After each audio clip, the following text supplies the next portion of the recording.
Em relação à defesa de Rafael Martins de Oliveira, Sua Excelência, o ministro relator, encaminhou a decisão dele, que eu lerei ipsis literis. Interrogatório é um ato de defesa. Se a defesa do réu não comparece conforme determinado, a sessão será encerrada. Que o réu está preso, consequentemente, tem roupas a serem utilizadas, uma vez que não fica de farda na prisão. O réu tem 10 minutos para comparecer para exercer sua autodefesa. Caso não compareça, essa corte entenderá que abdicou de seu direito e utilizou-se do direito ao silêncio. Essa é a decisão de Sua Excelência, o ministro relator. Tá? Então... Ok, Excelência, só para contextualizar aqui, pela defesa aqui do acusado Rafael Martins de Oliveira, o acusado, ele não fez, a questão de ordem aqui suscitada não foi em razão do uso da prerrogativa de usar o uniforme, porque embora que pese a defesa entenda, né, que de fato é uma prerrogativa dele, conforme está previsto no estatuto, esse não foi o questionamento. O questionamento foi pelo seguinte: porque não havia nenhuma sinalização em sentido contrário de que ele assim o pudesse fazer. Então, só para encerrar aqui a manifestação, então, não foi possível que ele trouxesse uma roupa, né, tivesse uma roupa que tivesse a altura da condição dele de oficial superior e também da dignidade até do ato. Então, ele vai participar, porque é o único momento que ele tem, né, de exercer a sua autodefesa, mas a defesa aqui já consignando que é uma violação expressa. Essa tá bom, situação. doutor. Ele vai participar ou não? Ele vai participar. Vai participar. Então, eu apregou o réu Rafael Martins de Oliveira ou passo para o próximo e depois não, ele vem? Ele pode estar só trocando a camisa. Mas é importante que eu possa falar, Excelência. Tá bom, doutor. Então vamos começar. Já está consignado, vamos começar. Mas Vossa Excelência não deixa eu terminar de falar. Não. O senhor já falou, já está registrado, está tudo registrado, em ata, vai constar. Eu tento terminar de falar, Vossa Excelência não permite. Tá bom, então senão eu vou apregoar o próximo réu e o do senhor fica para depois. Não, ele vai estar sentado, ele está aqui, sendo aqui, Rafael. Então vamos ele está aqui, então vamos só começar. Que é uma questão que é a palavra que é a defesa que é a palavra. Tá bom, doutor. Sucinto, por favor. Então, eu estava falando, Vossa Excelência me interrompeu. Por favor, doutor. Então vai. Então vai, termina. Em continuidade, a defesa entende, apesar de se submeter a essa coação, a defesa entende que esse não é coação alguma. É o entendimento da defesa. Vossa Excelência pode chamando de coação. Não há coação alguma. Vossa Excelência foi uma decisão fundamentada de Sua Excelência, o ministro relator. E é uma coação. Nada mais. É o entendimento da defesa. A manifestação da defesa é livre. Tá bom, doutor. Ele vai ser ouvido agora ou não? Caso contrário, eu vou passar para o outro. Então vamos iniciar. Vai ser, mas é difícil de nem Rafael Martins de Oliveira. Senta aqui, minha filha.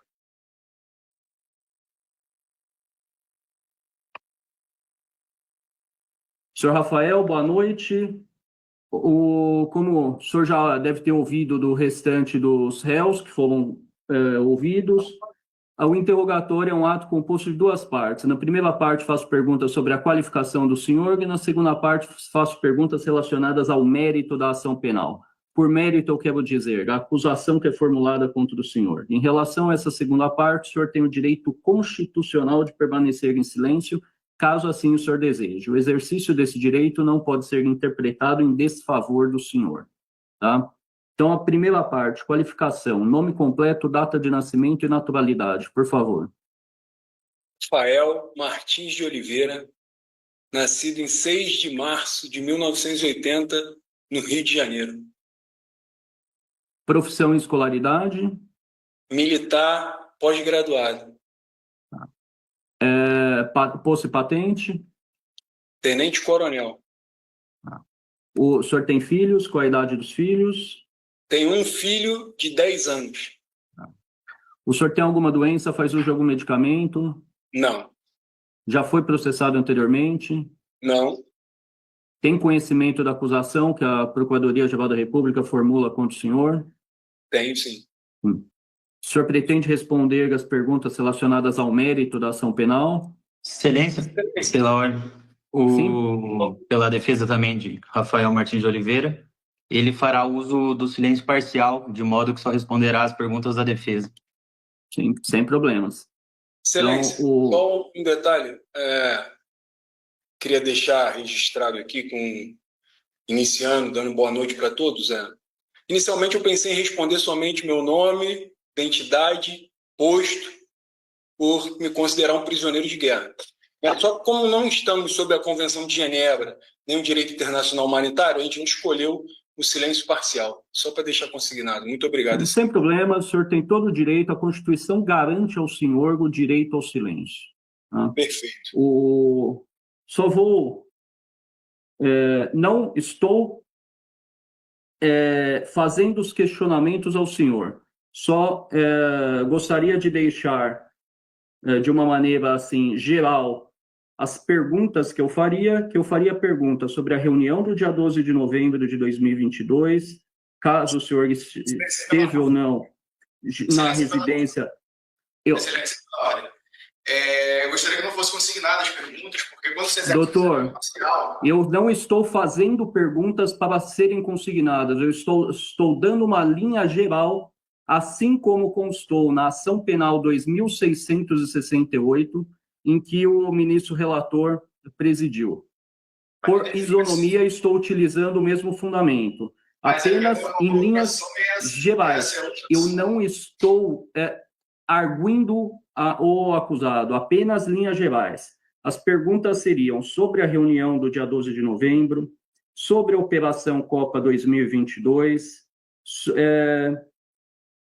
sobre a questão relacionada aos recursos financeiros para essa operação, qual seria a origem desses recursos financeiros, o monitoramento do ministro relator, aluguel de carro que teria havido no dia 21 de novembro, operações de reconhecimento em Brasília no dia 22 de novembro, mapeamento e o acompanhamento, né, o monitoramento que houve no dia 23 de novembro, o eventual uso de telefones frios e a utilização de codinomes, assim como a operação no dia 15 de dezembro de 2022.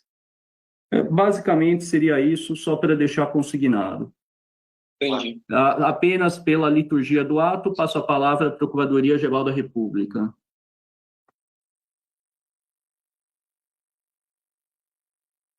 Excelência, boa noite, senhor Rafael, boa noite, os advogados, senhor Rafael, demais. Boa noite. A PGR, diante da manifestação expressa pelo réu, senhor Rafael, a PGR não irá formular perguntas para ele. Obrigado, excelência. Obrigado, doutor Daniel. Passo a palavra à defesa do réu Ronald Ferreira de Araújo Júnior. Rafael Martins de Oliveira. Excelência, vou iniciar as perguntas e, posteriormente, os meus colegas Fica à vontade, que estão no Rio de Janeiro irão continuar. Rafael, antes de abordarmos os fatos de 2022, esclareça ao juízo em quais circunstâncias o senhor presta esse depoimento hoje. Excelência, então boa noite a todos. Vou começar esse depoimento e aí eu gostaria inicialmente de esclarecer, né, respondendo essa pergunta do advogado do Felipe, que hoje eu estou prestando esse depoimento como um homem preso há mais de 8 meses. E preso não por uma condenação, mas por uma investigação paralela sobre os mesmos fatos que, em hora, a gente discute aqui nessa ação penal. Soma-se isso, excelência, é um ponto que eu entendo como mais grave, é que eu enfrento uma situação extraordinária. Eu ouso a dizer que eu acredito que seja inédita na República Brasileira, desde a sua proclamação. O que cria uma desproporção e desequilíbrio, né, na balança da paridade de armas da defesa. O fato que eu quero botar à luz a acusação, ela afirma que o alvo de um suposto plano de neutralização era o próprio ministro que hoje me julga. Tenho que me defender de uma acusação gravíssima perante a própria suposta vítima, em um tribunal da qual não pertenço por foro, eu não possuo prerrogativa de função.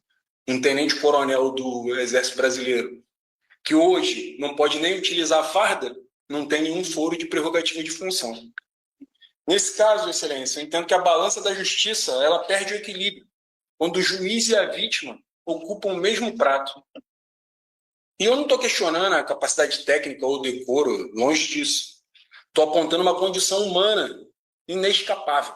Como um julgador, e por mais íntegro que seja, pode se distanciar emocionalmente e analisar com absoluta isenção um conjunto de provas que detalham um plano contra ele. É atestar um impossível, Excelência.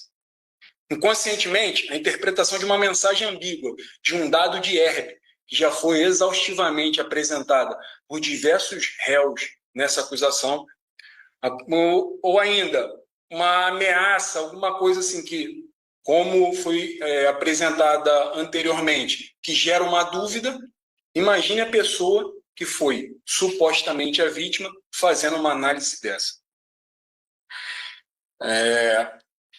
Reforço, Excelência, nesse ponto, o próprio comportamento do juízo, né? E o senhor honradamente já tomou esse posicionamento diversas vezes durante a inquirição das testemunhas, onde, no momento da qualificação das testemunhas, o senhor faz uma pergunta que, no meu entendimento, é super importante, qual a relação, você possui alguma relação íntima com algum dos réus ou do réu que você vai prestar o depoimento?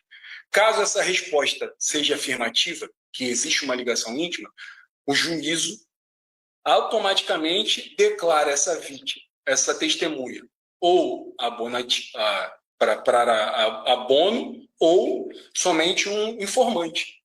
Então, Excelência, pelo mesmo motivo, é impossível existir ligação mais íntima do que uma ligação consigo mesmo. Esse era o ponto inicial, Excelência. Senhor Rafael. Se o senhor me permite só uma parte breve, se o senhor puder orientar o réu para que se ele atenha aos fatos da denúncia no momento do depoimento. Até mesmo dele. porque essa questão já foi exaustivamente Mas faz parte, analisada Excelência, pela primeira turma, assim como pelo ministro-presidente do Supremo Tribunal Federal.